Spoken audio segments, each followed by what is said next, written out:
हर हर महादेव, जय भोलेनाथ। नमस्कार दोस्तों, मैं साधना पांडे मार्गदर्शन पे आपका स्वागत करती हूँ। तो चलिए आज हम सुनेंगे करवा चौथ की एक नहीं बल्कि 4 कहानियाँ, और चारों कहानियाँ सुनना आपके लिए बेहद अनिवार्य है। इसे सुनने से आप सभी को पता है कि सबके पति दीर्घायु और निरोग होते हैं। इन कहानियों में वो पावर होती है जो आपकी सारी बातें, सारी दुविधाओं को दूर करती है और जीवन की सच्चाई का बोध कराती है। तो चलिए हम सुनते हैं पहली कथा, करवा चौथ की पहली कथा। इसी प्रकार हम चारों कथाएं सुनकर के व्रत को पूर्ण करेंगे। तो हाथ में जल फूल ले लीजिए और कथा प्रारंभ करती हूँ। एक बार पांडुपुत्र अर्जुन तपस्या करने नीलगिरी नामक पर्वत पर गए। इधर द्रौपदी बहुत परेशान हो गई। उसकी कोई खबर न मिलने पर उसने कृष्ण भगवान का ध्यान किया और अपनी चिंता व्यक्त की। कृष्ण भगवान ने कहा, बहना, इस तरह का प्रश्न एक बार माता पार्वती ने शंकर जी से किया था। तब शंकर जी ने माता पार्वती को करवा चौथ का व्रत बतलाया था। इस व्रत को करने से स्त्रियां अपने सुहाग की रक्षा कर आने वाले हर संकट से बच सकती है, जैसे उस ब्राह्मणी ने की थी। इसके बाद उस ब्राह्मणी की कथा प्रारंभ होती है। प्राचीन काल में एक ब्राह्मण था, उसके 7 लड़के एवं एक गुणवती लड़की थी। एक बार लड़की मायके में थी, तब करवा चौथ का व्रत पड़ा।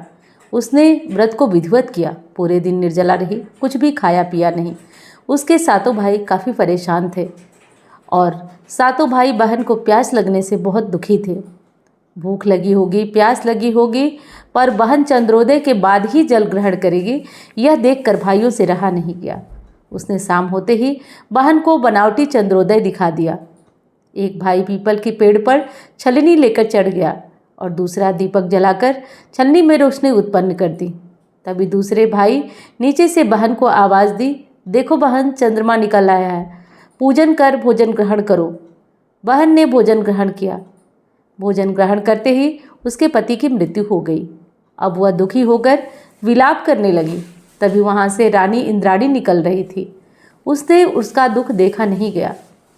ब्राह्मण कन्या ने इंद्राणी के पैर पकड़ लिए और अपने दुख का कारण पूछा। तब इंद्राणी ने बताया, तूने बिना चंद्र देखे करवा चौथ का व्रत तोड़ दिया, इस कारण तुम्हें यह कष्ट मिला है।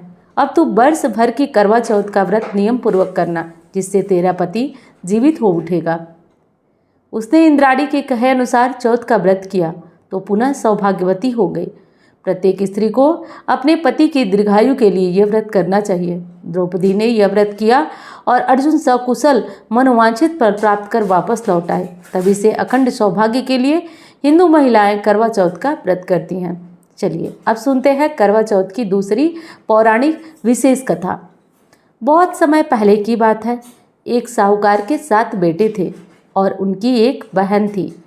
सभी सातों भाई अपनी बहन से बहुत प्यार करते थे, यहाँ तक कि पहले वे बहन को खाना खिलाते थे, फिर स्वयं खाना खाते थे। एक बार बहन ससुराल से मायके आई हुई थी। शाम को भाई जब अपना व्यापार बंद कर आए तो बहन बहुत दुखी और व्याकुल देखा। सभी भाई खाना खाने बैठे और अपनी बहन से खाने का आग्रह करने लगे, लेकिन बहन ने बताया कि उसका आज करवा चौथ का निर्जल व्रत है और वह खाना सिर्फ चंद्रमा को देखकर, अर्घ देकर ही खा सकती है। चूँकि चंद्रमा अभी तक निकला नहीं है, इसलिए वह भूख से व्याकुल हो उठी है। सबसे छोटे भाई को अपनी बहन की हालत देखी नहीं जाती है और वह दूर पीपल के पेड़ पर एक दीपक जलाकर चलनी की ओट में रख देता है। दूर से देखने पर वह ऐसा प्रतीत होता है जैसे चतुर्थी का चांद उदित हो रहा हो। इसके बाद भाई अपनी बहन को बताता है कि चांद निकल आया है, तुम उसे अर्घ देकर भोजन कर सकती हो। बहन खुशी के मारे सीढ़ियों पर चढ़कर चांद को देखती है, उसे अर्घ देकर खाना खाने बैठ जाती है। वह पहला निवाला मुंह में डालती है तो उसे छींक आ जाती है। दूसरा टुकड़ा मुंह में डालती है तो उसमें बाल निकल जाता है और जैसे ही तीसरा टुकड़ा मुंह में डालने की कोशिश करती है, उसके पति की मृत्यु का समाचार उसे मिलता है। वह बौखला उठती है। उसकी भाभी उसे सच्चाई से अवगत कराती है कि उसके साथ क्या हुआ है। करवा चौथ का व्रत गलत तरीके से टूटने के कारण उससे देवता नाराज है और इसने इसीलिए ऐसा हुआ है। सच्चाई जानने के बाद करवा निश्चित करती है कि वह अपने पति का अंतिम संस्कार नहीं करेगी, अपने सतीत्व से उन्हें पुनर्जीवित करके ही रहेगी। वह पूरे साल तक अपने पति के शव के पास बैठी रही, शव की देखभाल करती रही। उसके ऊपर उगने वाली सुईनुमा घास को वह एकत्रित करती जाती है। 1 साल बाद फिर करवा चौथ का दिन आता है। उसकी सभी भाभियाँ करवा चौथ का व्रत रखती हैं। जब भाभियाँ उससे आशीर्वाद लेने आती है तो वह प्रत्येक भाभी से यम सुई ले लो, पिए सुई दे दो, मुझे भी अपनी जैसी सुहागिन बना दो, ऐसा आग्रह करती है। लेकिन हर बार भाभी उसे अगली भाभी से आग्रह करने का कहकर चली जाती है। इस प्रकार जब 6ठे नंबर की भाभी आती है तो वह करवा उसे भी यह बात दोहराती है।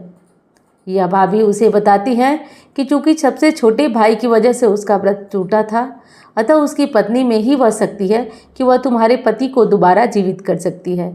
इसलिए जब वह आए तो तुम उसे पकड़ लेना और जब तक तुम्हारे पति को वह जिंदा न कर दे उसे छोड़ना नहीं। ऐसा कहकर वह चली जाती है। सबसे अंत में छोटी भाभी आती है। करवा उनसे भी सुहागिन बनने का आग्रह करती है, लेकिन वह टाल मटोल करने लगती है। उसे देख करवा उन्हें जोर से पकड़ लेती है और अपने सुहाग को जिंदा करने के लिए कहती है। भाभी उससे छुड़ाने के लिए नोचती है, खसोटती है, लेकिन करवा नहीं छोड़ती है।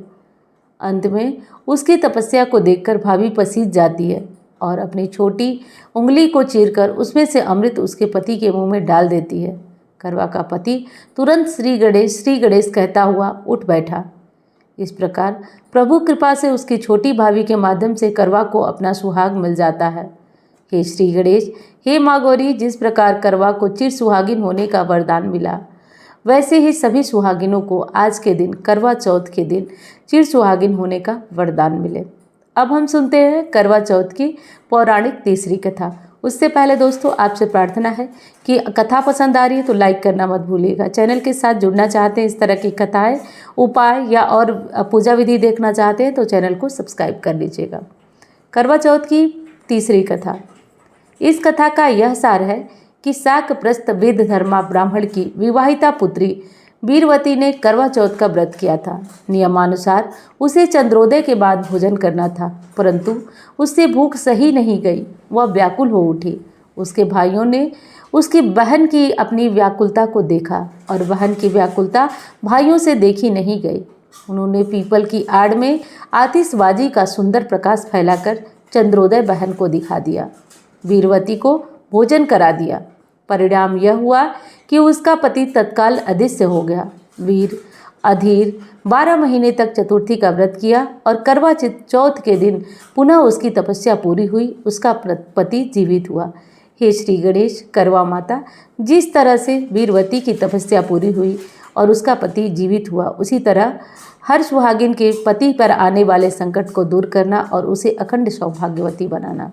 अब हम सुनेंगे करवा चौथ की चौथी और अंतिम कथा। पुराणों के अनुसार करवा नाम की एक पतिव्रता धोबिन अपने पति के साथ तुंगभद्रा नदी के किनारे स्थित गांव में रहती थी। उसका पति बूढ़ा और निर्बल था। जब वह नदी में कपड़े धोने जा रहा था, तभी अचानक एक मगरमच्छ वहां आया और धोबी के पैर अपने दांतों में पकड़कर यमलोक की ओर ले जाने लगा। वृद्धा यह देखकर घबरा गया और जब उसे कुछ भी समझ में नहीं आया तो वह अपनी पत्नी को पुकारने लगा। करवा करवा कहकर पत्नी को पुकारने लगा। पति की पुकार सुनकर धोबिन करवा वहां पहुंची तो उसके पति को यमलोक पहुंचाने वाला मगरमच्छ वहीं विद्यमान था। तब करवा ने मगर को कच्चे धागे से बांध दिया और मगर को लेकर यमराज के पास पहुंची। उसने यमराज से अपने पति की रक्षा की गुहार लगाई और साथ ही यह भी कहा कि वह मगरमच्छ को उसके इस कार्य के लिए कठिन से कठिन दंड देने का आग्रह करे और बोली, हे भगवान, मगरमच्छ ने मेरे पति के पैर पकड़ लिए हैं। आप मगरमच्छ को इस अपराध के दंड स्वरूप नरक भेज दें। करवा की पुकार सुनकर यमराज ने कहा, अभी मगर की आयु शेष है, मैं उसे अभी यमलोक नहीं भेज सकता। इस पर करवा ने कहा, अगर आपने मेरे पति को बचाने में मेरी सहायता नहीं की तो मैं आपको श्राप दे दूंगी और श्राप देकर नष्ट कर दूंगी। करवा का साहस देखकर यमराज भी डर गए और मगर को यमपुरी भेज दिया। साथ ही करवा के पति को दीर्घायु होने का वरदान दे दिया। तब से कार्तिक कृष्ण पक्ष की चतुर्थी को करवा चौथ का व्रत प्रचलन में आया। जिससे आधुनिक युग में महिलाएं पूरी श्रद्धा भक्ति भावना के साथ करती हैं और भगवान से अपने पति की लंबी आयु की कामना करती हैं। और आज जानेंगे हम कि चंद्रोदय का शुभ मुहूर्त क्या है। दोस्तों, हर स्थिति में आपको अपना व्रत नियम और निष्ठा से रहना चाहिए, इसलिए आपको हर स्थिति में चंद्रमा को अर्घ दे करके और अपना व्रत खोलना चाहिए। और एक चीज़ और बता दूं कि आप पहले तो चंद्रोदय का समय जानने से पहले भी एक चीज़ ज़रूरी है आपको कि चंद्रमा को अर्घ आप जब भी देंगे तो एक विशेष तरह का जो करवा आता है उसी से दीजिएगा। आपके यहाँ जो भी नियम हो जैसे हो, लेकिन चंद्रमा को अर्घ उसी तरीके से दिया जाता है। और 20 तारीख को आप चंद्रमा को अर्घ देते समय आपको कुछ विशेष चीज़ों का ध्यान देना होगा। जैसे अर्घ में थोड़ा सा चावल ज़रूर डाल दीजिएगा। सफ़ेद चीज़ें चंद्रमा को बहुत पसंद है। और 8:42 पर चंद्रोदय हो जाएगा, तो इस मुहूर्त का ध्यान रखिएगा। और कथा आपकी पूरी हुई। मैं मिलती हूँ अन्य वीडियो में। धन्यवाद। हर हर महादेव।